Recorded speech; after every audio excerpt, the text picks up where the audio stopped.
இன்றே டவுன்லோட் செய்து உங்கள் ஃபேவரட் ஷோக்களை என்ஜாய் பண்ணுங்க. என்ன ஏதோ எலிசத்தை வாட அடிக்குது. எது?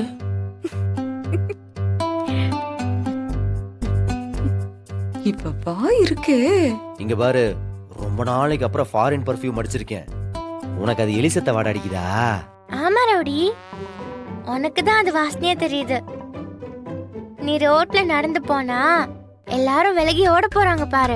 ஓடனா ஓடட்டும் பா, அதுக்காக எல்லாம் சட்டையெல்லாம் மாத்த முடியாது. பர்ஃபியூமும் மாத்த மாட்டேன். ஒருவேளை உண்மையா இருக்குமோ?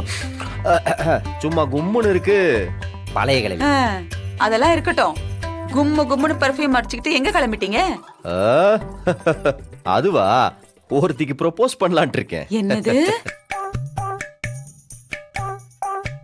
நீ நீ ப்ரோபோஸ் பண்ண போறியா? Of course, definitely. டேய், கதை விடாத. ஆட நிஜமாதான். நானும் ஒரு இடத்துல இருந்து சிக்னல் வரும்னு பார்த்தேன். ஒன்னும் வர்ற மாதிரி தெரியல. அதனாலதான் டவரையே மாத்திட்டேன். இந்த டவர்ல ஃபுல் சிக்னல் வரும். இனி ஜாலிதான். என்ன சிரிப்பு? ஏய், என்ன சிரிப்பு? பிராங்க் தானே பண்ற ரவுடி. பிராங்கா? ஏய், நமக்கு ஏகப்பட்ட ஃபேன்ஸ் இருக்காங்க. அதுல ஒரு கேர்ள் ஃபேனுக்கு ப்ரப்போஸ் பண்ணலான்ட்டு போறேன். நான் கூட வேண்டான்னு தான் நினைச்சேன். அவங்க என் பின்னாடியே வந்துகிட்டு இருந்தாங்க. நானும் என்ன பண்றதுனே தெரியல. நம்மளும் கமிட்டடா இருந்தா பரவாயில்ல. அதுக்கு தான் வாய்ப்பே இல்லையே. அதுதான் புது ரூட் எடுக்கலான்னு முடிவு பண்ணிட்டேன். ஓகே, பாய் பாய் பாய்.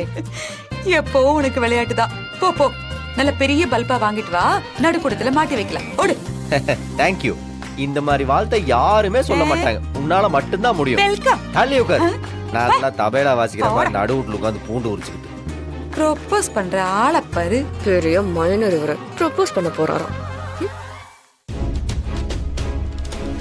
பரவாயில்லையே, நான் போட்ட வலையில 2 பேரும் கொத்த சிக்கிறாங்க. அப்போ இன்னைக்கு இந்த வீட்ல ஒரு பெரிய கலட்டம் நடக்க போகுது.